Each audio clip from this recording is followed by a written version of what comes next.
Resilience to me is the ability to pick yourself up and move on. It doesn't mean that something doesn't affect you. It doesn't mean that you aren't emotionally bothered by something, but it means that you can look at it in the wider context.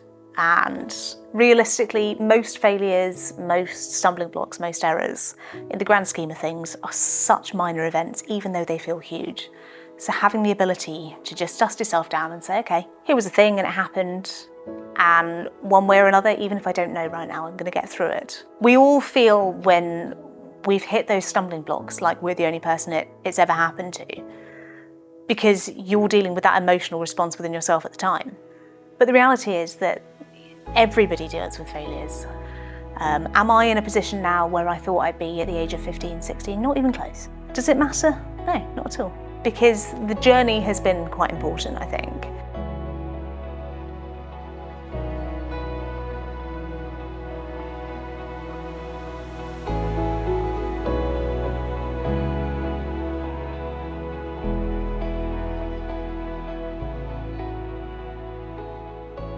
Oh, totally. And what's really interesting, what you just touched on just now, was saying about how you adapted your style for a classroom of 30 children to, one-on-one flying lesson. How did you go about that? Because you obviously didn't have a background in teaching for any of this. So what skills did you draw on to develop your abilities to be able to work, adapt to both environments? So I think a level of emotional intelligence is quite important there, to be able to read somebody's body language, to be able to read somebody's attitude, and be able to understand what's going to work best for them. And this persists for me on a day-to-day basis when I work with the air cadets. That you end up looking at somebody and going, right, okay, you're going to need some really focused steps and some really clear direction, whereas you are going to need a bit more hands-off. And I'll probably take the mick a little bit if you make a mistake, because the one thing you don't need is me to say, this is wrong. Because pointing out a failure like that for some individuals will make them feel quite challenged, quite underconfident. So emotional intelligence, good communication skills, as I said before, and just having an awareness and experience of dealing with an awful lot of different people. That level of gregariousness, whether or not you get that from getting involved in sports clubs or the cadets or the scouts or general life experience, having dealt with an awful lot of different people and understand how people vary, made such difference. It's things you can't pick up in school when you're surrounded by your peers, but just getting out and getting that life experience however you can to be able to understand how you can adapt your communication styles definitely made a difference to my teaching anyway. And something that you touched on just now was about failure.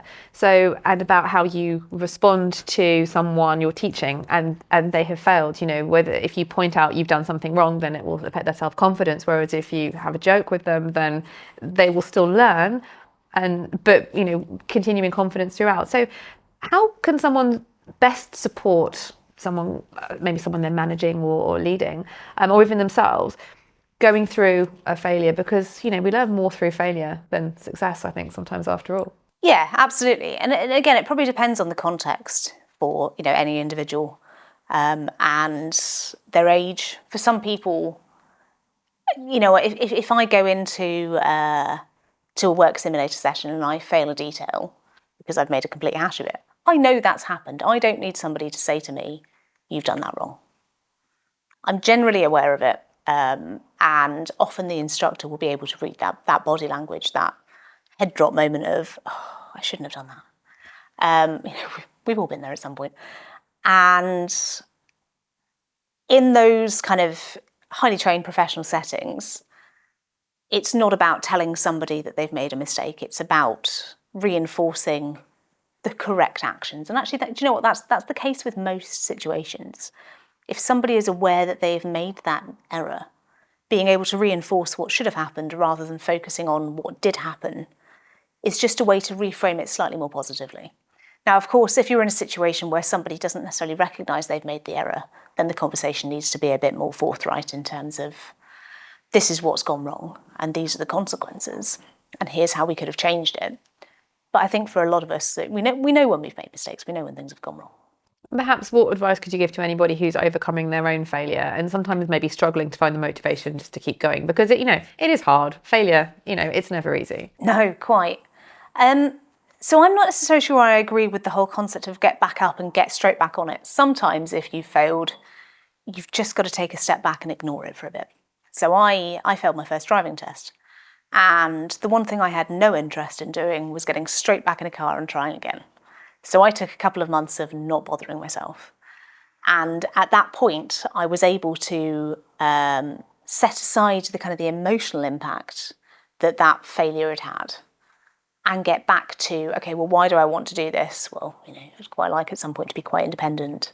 And I live in the middle of nowhere and I need a car. And I'd like a proper job and I need a car. Okay, right, now we've kind of set aside and we've dealt with the emotional impact of I failed a thing. We can move on. So yeah, for me, it's always been about having the time to process.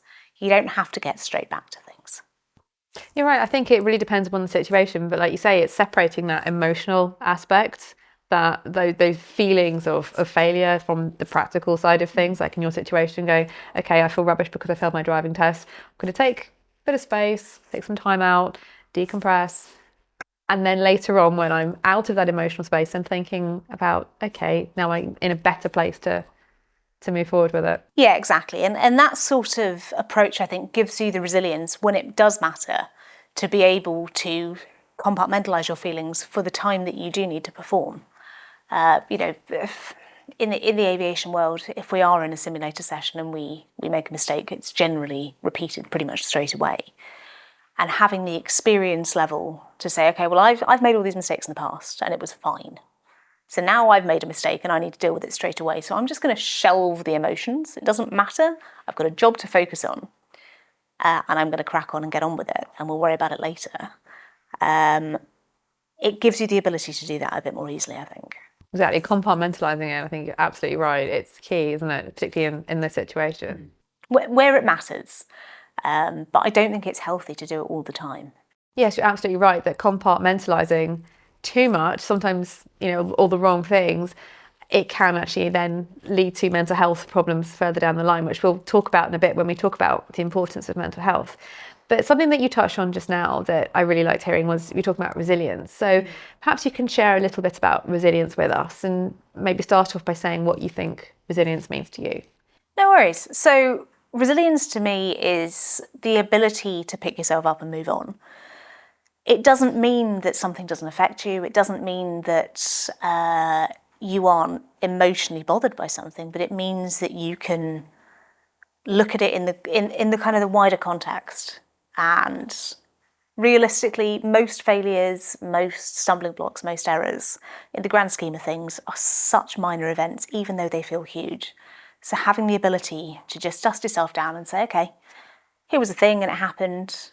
And one way or another, even if I don't know right now, I'm going to get through it, is being able to be resilient. And we're not necessarily, as you say, defined by our failures. It's how you keep going and then move on to success. So let's talk about times when you feel like you've had to show resilience in the past. Sure. I mean, there's been quite a few over the years. I think, we all feel when we've hit those stumbling blocks like we're the only person it's ever happened to, because you're dealing with that emotional response within yourself at the time. But the reality is that everybody deals with failures. And everybody deals with an event where their kind of ideal path of how their life is going to go just gets derailed, doesn't happen. Am I in a position now where I thought I'd be at the age of 15, 16? Not even close. Where did you think you would be out of interest?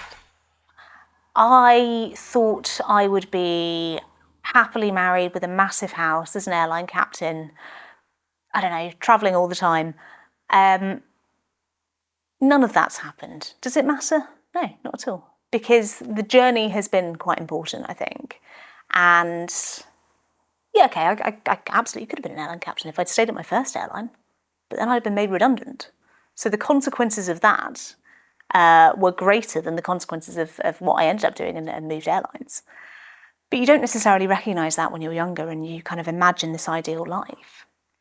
So, in many ways, that kind of move has resulted in needing to be fairly resilient, because we were starting from scratch. You start with one airline and you're at the bottom of the seniority list, and you work your way up and you're given all these opportunities. And then there came a fork in the road for me a few years ago of, okay, well, we can continue down this road and we can go left-hand seat, and we can continue to do what we're doing, fly around Europe, and it'll be lovely. Or I can make a move to another airline and start again afresh and be the newest person at the bottom of the seniority list, working my way up. And it's really daunting at the time to have to make that decision and have to make that move.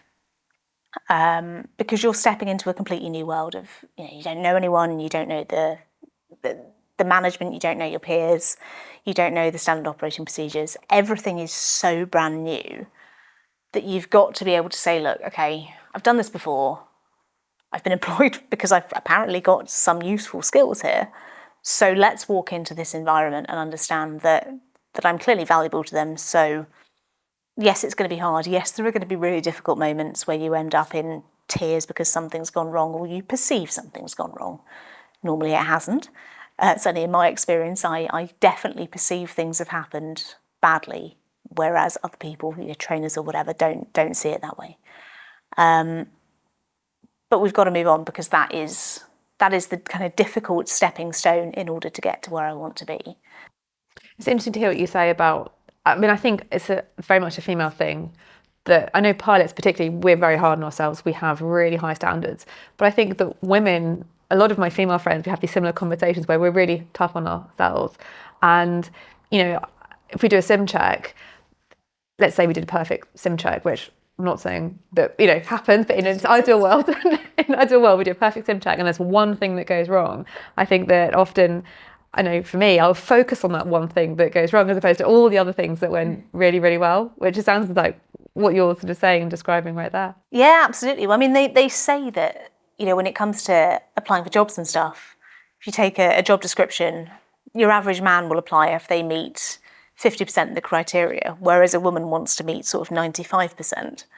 And there is definitely a perception difference and an approach difference in terms of those sorts of environments, without a doubt. So what advice would you give to other women in your situation then, who are going through those same feelings of, am I really good enough to do this? Whereas perhaps, male colleagues are, say applying when they feel 50% qualified, as opposed to women waiting to feel 90% plus qualified. So I'm not sure I've found the right advice at this point, because I definitely still have those moments of doubt. But the thing for me I've found is accepting the feelings and recognising that those moments will pass. Yes, it's going to be hard sometimes. Yes, you will have those moments where you think, I am not cut out for this. This is too hard. Everybody else can do it. I can't do it. Well, they can't. They're just, you're not in their head. They exude the ability to do it, but it doesn't mean that that's necessarily how they feel or how they believe, or indeed how they are. But recognising that those feelings will pass has made such a difference to me in the moments where I have a bit of a wobble. It's not made them any different. I will still have those days where I'm, walking into a sim, or more to the point, walking out of a sim thinking, oh my God, that's awful. There was this thing and that could have been better, and I think I said this and that was awful, and that's going to be written up and it's just going to be horrendous. Can I change it at that point? No. Am I going to change the feelings by, I don't know, going and having a glass of wine or trying to focus on something else? No, but they'll pass eventually. It's probably a really good point to bring in imposter syndrome, because we talk about that quite a lot in Aerobility, and that's very much what you're describing there. So how do you overcome imposter syndrome? It's a difficult one, and I think, again, this is probably where things like the inclusivity from employers is so important, because feeling other, whether that is language of manuals and documentation, whether that's uniform, whether that's whatever, that does contribute to that feeling of imposter syndrome. Because you're then in a situation where actually somebody else is saying to you, you don't quite fit in. You don't fit in because, no, we can't make a shirt that's your size. Sorry. But being able to feel included makes a difference. For me, it's been about surrounding myself with people, or at least having the touch points and the contacts who have similar experiences. There's a lot of questions about the validity of female pilots groups or women in pick an industry, women in the military or women in, I don't know, construction or whatever it happens to be, and whether there is a place for those groups. But actually, the best way to understand that how you're feeling is normal is to speak to people who are in the same situation. Absolutely. Other women who also get frustrated because the shirts, aren't the right size, or, absolutely. And I think that you can learn a lot from everybody working together rather than everybody working individually. Collectively, I think a lot more is achieved. So what advice would you give to any of our viewers and listeners who are maybe at a point you're at with this fork in the road? Do I stay here and go left-hand seat, or do I move to a new airline and I'm at the bottom of seniority and it's really daunting and a bit scary? They've got maybe a really big decision, their own really big decision to make. What advice could you give to them to help them take control of that situation? I think the biggest thing I've learned is there is no perfect answer. Like, none of the answers will be correct in every which way. But it's not about how you feel right now. It's about where this is going to leave you in 5 years' time. The next few months, the next few years, whatever it happens to be, especially if you're thinking of a career change, are quite daunting. That is where you're going to be a little bit of a fish out of water. You are going to be out of your depth an awful lot. But that's not the long-term goal. So what does your goal look like in 5 years, in 10 years' time? And what's the easiest way to achieve that? Or what's the best way to achieve that? It may well not be the easiest way. So maybe stepping back and taking that long-term view of the situation and removing emotion from it and thinking, this is what I want to be, breaking it down, how am I going to get there with all these incremental gains and these sort of small steps? Yeah, and if it's to an environment that you genuinely are new to, whether that is a new company, whether that's a new industry, getting the advice from people, but not tethering yourself to a particular individual's advice. When I was considering airline moves, it wasn't just the one airline I was considering, there was a few, but I got input from people who were working for those particular companies of genuinely what it was like. Any organisation can sell themselves in a job advert as being a great place to work, but actually, what's it really like? What's the inside story from those who have that experience? And that really did help me to make a decision. So basically getting as much information as you can before making a decision. Yeah. So very much sort of dodaring the problem. Yeah, absolutely. So talk to me a little bit about decision making then. Are there any sort of decision making processes that you use at work that you find useful in everyday life that maybe you could share with us? So yeah, we use DODAR as a model, or certainly I use DODAR as a model at work for any non-normal event.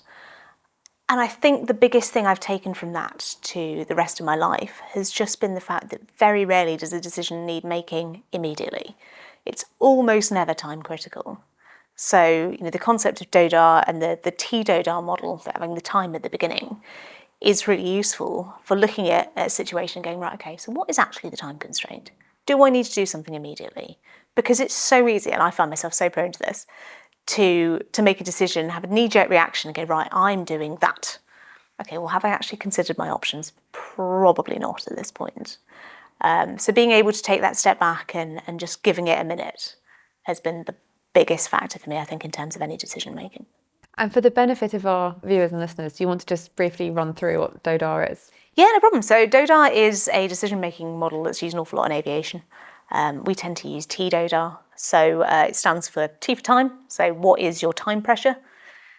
D, diagnose. What has actually happened? What is the thing we are trying to deal with? O for options.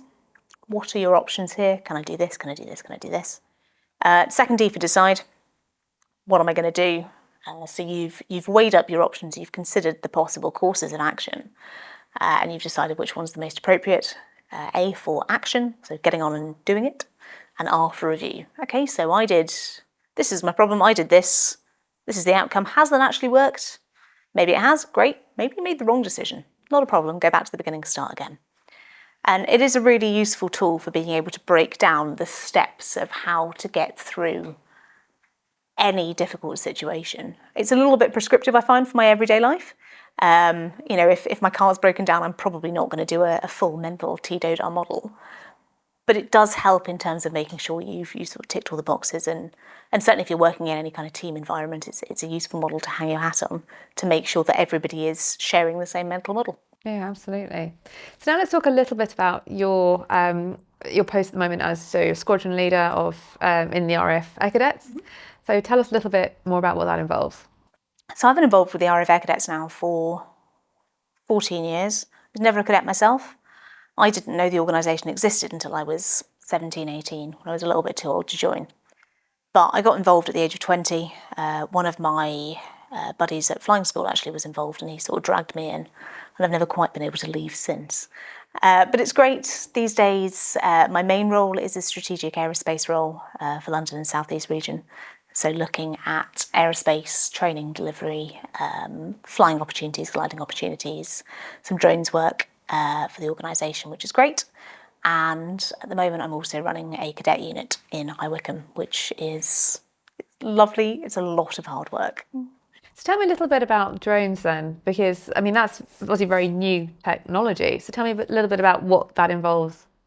So it's very, very new. It's very new to the organisation and is absolutely a work in progress at the moment. But if you look at the military, then the use of drones in an awful lot of spheres is absolutely massive. You know, whether that is from a monitoring perspective and understanding not just what the enemy's doing, but also what the local area might look like, what the environment they're dealing with is. And of course, we've also had a lot of drones in the news recently with things like the Ukraine crisis and how they were used by the Ukrainians and by Russia. So it's becoming a massive factor in the military at the moment.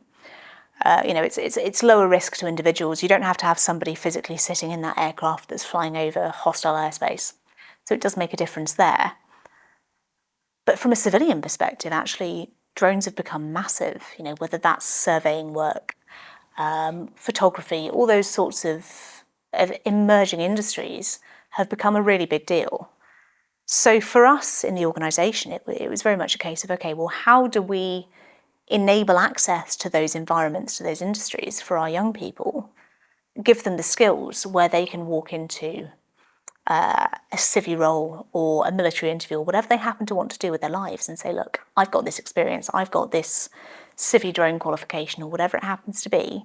I've done these things, I understand the challenges of flying an unmanned, uncrewed aircraft, and this is where I want to go. So it's not just upskilling them, but it's also opening their eyes to an industry that is really quite new. So how did you get involved in that project? Because it sounds really interesting.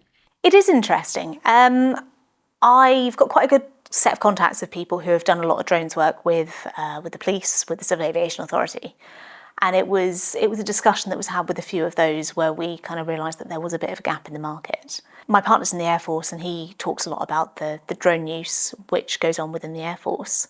And it was during one of those conversations that I realised that actually we were probably missing a bit of a trick within the organisation itself in enabling the cadets to see the opportunities that are out there. I mean, we're never going to go anywhere near what the military are doing because they are using huge drones, which are just not appropriate for 13-year-olds, clearly.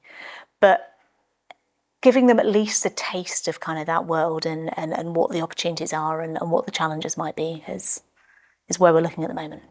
And so you're saying that you didn't know anything about, or you didn't know about the organisation, Air Cadets, while you're at school until later on. How did it feel then going into that new territory? Did you have any sort of imposter syndrome or any feelings of unease going into it that you maybe had to overcome? Yeah, so it was a completely new world. I was a qualified pilot at the time when I first joined, and that was really useful because I could walk in and say, I don't understand this whole military thing. I don't understand any of it. I don't understand how you guys wear the uniform. I don't understand the drill. I don't understand the structure. But I do understand aeroplanes and I do understand principles of flight. And it made it a little bit less daunting because I knew I had something that would have been valuable. You know, I first joined a squadron that didn't have any pilots, any other pilots at the time. So I was able to offer them something that at the time they couldn't do themselves. And it gave me a starting point. And from there over the years, obviously, I've experienced an awful lot of other stuff. And the other staff were fantastic in being very, very supportive of letting me try new skills, you know, letting me learn to shoot, first aid quals, fieldcraft exercises, all of these things that were just so new to me.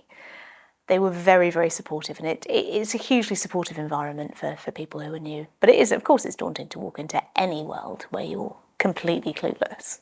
It's an interesting message, though, that the key message that I'm hearing with this really interesting story is that, you take that deep breath, you jump in, and then it's not as bad as you think. And actually, you grow as a person because you've grown and developed all these skills and you would never have had these opportunities had you just gone, no, I'm too scared.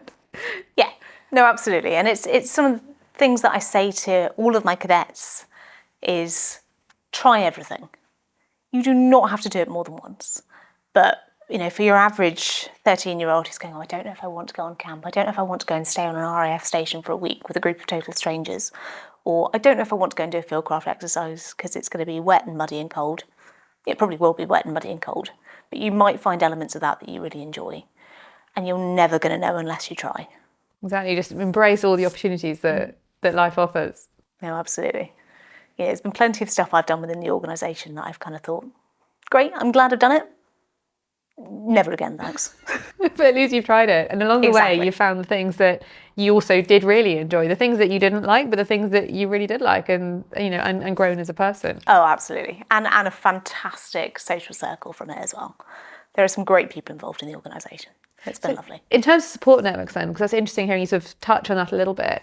So, what is your support network? And maybe you can talk a bit about the importance of support networks. Yeah, so my job is weird insofar as, because we're quite a big base and we're all on random rosters, I don't see people on a regular basis. So I'll see them for maybe 1, maybe 2 days, and then I won't see them again for 6 months, a year. We're so geographically spread out that you don't generally have a particularly good social circle within work, certainly not on the short haul side, because you don't really spend much time with people. So you've got to develop those support networks and social circles outside of things. And we've got a great social circle through my partner's role within the Air Force, and they're fantastic because they're all people who are in a very, very similar situation to us.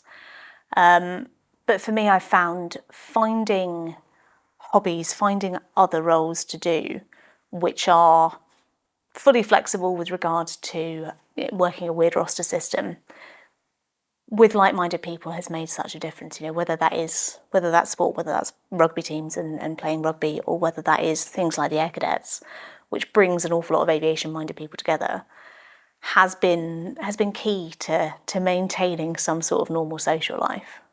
It's not easy though. No, it's not, is it? When you're working shift work, it's really hard to commit to the same thing every Tuesday evening, for example.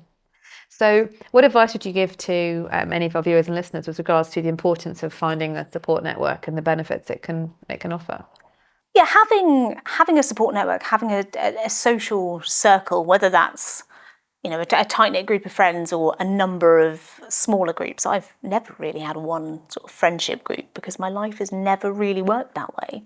And that's been fine because there's lots of different friendship groups kind of around the bazaars, as it were. It's so important to being able to develop resilience because you've got somebody that you can fall back on. But it's going to take some time sometimes to find your people. There are going to be sports, there are going to be hobbies or whatever where you walk into and think this might be good fun, but you don't necessarily gel with the people, and that's fine because the next thing you walk into will undoubtedly be different. But there are a lot of people out there who are in a very, very similar boat. My general social circle is people who work in aviation, whether that's air traffic controllers or pilots, and military personnel, because they also understand that concept of being uprooted and moved around. And there's a lot of people out there who do understand and are dealing with the same thing, even if they're not necessarily people you work with. It's just having the persistence and the resilience to find the right people, but they'll come along.